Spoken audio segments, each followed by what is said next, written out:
Muy bien, colegas. Hablemos de disfagia, esa sensación de que la comida se atasca. La verdad es que es mucho más que una simple molestia. Es una señal de alarma que, en la atención primaria, tenemos que saber interpretar con mucha precisión. Así que, en este análisis, vamos a desglosar el enfoque diagnóstico y de manejo paso a paso. Esto que ven en pantalla no es solo una frase bonita, es una verdad clínica. La disfagia es un síntoma de alarma. ¿Y por qué? Porque podría ser la primera pieza de un puzzle mucho más grande, la primera manifestación de patologías graves, desde un accidente cerebrovascular hasta, por supuesto, un cáncer esofágico. Por lo tanto, ignorarla, especialmente en adultos mayores o en pacientes con antecedentes neurológicos, simplemente no es una opción. Para abordar este desafío clínico, vamos a seguir una hoja de ruta bien clara. Primero, vamos a reforzar por qué es un síntoma de alarma. Luego, nos vamos a centrar en el eje diagnóstico que lo cambia todo. Después, exploraremos el mapa de las causas más frecuentes, detallaremos la evaluación en nuestra consulta y finalmente vamos a cerrar con el manejo inicial y los criterios de derivación. Ok, empecemos por lo fundamental. Definir bien el problema. Entender qué es exactamente la disfagia y también qué no es el primer paso para un diagnóstico certero. Y aquí tenemos la primera gran distinción que hay que hacer. Disfagia es dificultad para tragar, o dinofagia es dolor al tragar. A ver, pueden ir juntas, claro, pero preguntar específicamente por el dolor nos puede orientar hacia causas más bien inflamatorias o erosivas como una esofagitis. En cambio, la pura dificultad nos apunta más a un problema mecánico o motor. Pensemos en la deglución como una coreografía neuromuscular perfecta, en 3 actos. Primero, la fase oral, que es la que controlamos. Luego la faringia, un reflejo rapidísimo, crucial para proteger la vía aérea. Y finalmente, la esofágica, que es el transporte final. Un fallo en cualquiera de estas fases, ya sea en la preparación del bolo, en el gatillo de ese reflejo o en el transporte por el esófago, nos da una pista fundamental sobre dónde podría estar el problema. Ahora llegamos al punto de inflexión de nuestro algoritmo diagnóstico. Una sola pregunta nos va a permitir dividir todo el universo de posibilidades en 2 grandes categorías, la disfagia orofaringia y la disfagia esofágica. ¿Dónde siente que se le atasca la comida? La respuesta a esta pregunta, de verdad, vale oro. Si el paciente nos dice que el problema es al empezar a tragar y se apunta al cuello, pensamos en orofaringe. Si nos dice que es segundos después, con una sensación en el pecho, nos orientamos de lleno hacia el esófago. Así de simple y así de potente para guiar todo el resto del estudio. Y fíjense en la tabla, cómo la clínica nos guía directamente al estudio que hay que pedir. Una disfagia orofaringia, de transferencia, con tos, que empeora con los líquidos, nos está pidiendo a gritos una videofluoroscopía para ver esa mecánica de la deglución en tiempo real.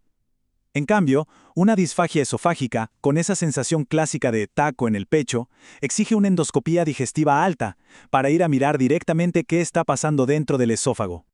Bueno, ya sea orofaríngea o esofágica, el siguiente paso es construir nuestro diagnóstico diferencial. Vamos a explorar ahora el mapa de las causas más comunes para cada uno de estos 2 tipos de disfagia. En la disfagia orofaringia casi siempre hay que pensar en el cerebro.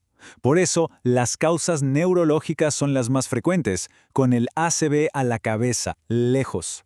El daño en los centros vulvares que controlan la deglución simplemente interrumpe esa coordinación tan fina que se necesita para transferir el bolo de forma segura y, lo más importante, protegiendo la vía aérea.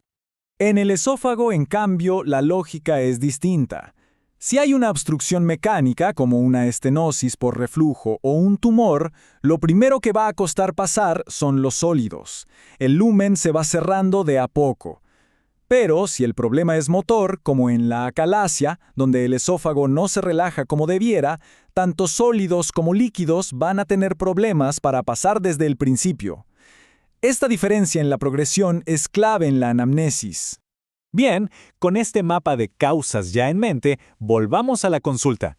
¿Cómo aplicamos todo esto en la práctica, en el día a día, durante la evaluación primaria del paciente? La anamnesis es nuestra herramienta más poderosa. Sin duda, preguntar por el inicio, si fue súbito o gradual, la progresión, el tipo de alimento y, por supuesto, los síntomas asociados, nos permite pintar un cuadro clínico súper claro.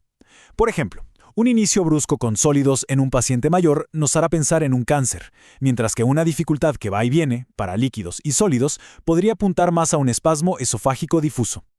Y mucha atención a estas banderas rojas. La baja de peso, el dolor, la anemia o un sangrado no son negociables.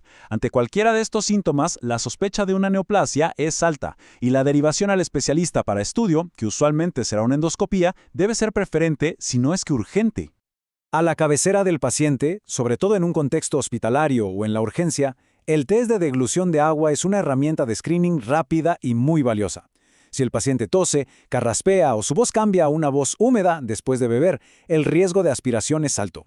¿Y esto qué significa en la práctica? Régimen cero de inmediato y tomar medidas para proteger esa vía aérea mientras se completa el estudio. Muy bien, ya hemos diagnosticado y evaluado el riesgo. ¿Ahora qué hacemos? El último paso de nuestro recorrido es el plan de acción, el manejo inicial para asegurar al paciente y los criterios claros de derivación. Mientras esperamos el estudio diagnóstico, nuestra prioridad número 1 es evitar una neumonía aspirativa. Medidas posturales como la maniobra de Chin-Tuck o mentón al pecho ayudan a proteger la vía aérea mecánicamente. Y modificar la dieta, espesando los líquidos y prefiriendo texturas tipo papilla, facilita una deglución mucho más segura y controlada. Son medidas simples pero que de verdad salvan vidas. Y aquí queda claro que el manejo de la disfagia es un trabajo en equipo. Nuestra sospecha clínica inicial es la que determina a quién derivar. Si pensamos que es esofágica, se va al gastroenterólogo para una endoscopia. Si es orofaringia, al neurólogo o al fonoaudiólogo para una videofluoroscopía, que evalúe la funcionalidad. Y por supuesto, ante una obstrucción completa, la derivación es a la urgencia sin dudarlo un segundo. Entonces, la próxima vez que un paciente consulte por disfagia, la idea es recordar este enfoque sistemático. La clave está en escuchar atentamente, localizar el problema y actuar rápido según las banderas rojas. Dominar este síntoma es fundamental en nuestra práctica. Así que la pregunta queda abierta. ¿Estamos preparados para identificar y manejar el próximo caso?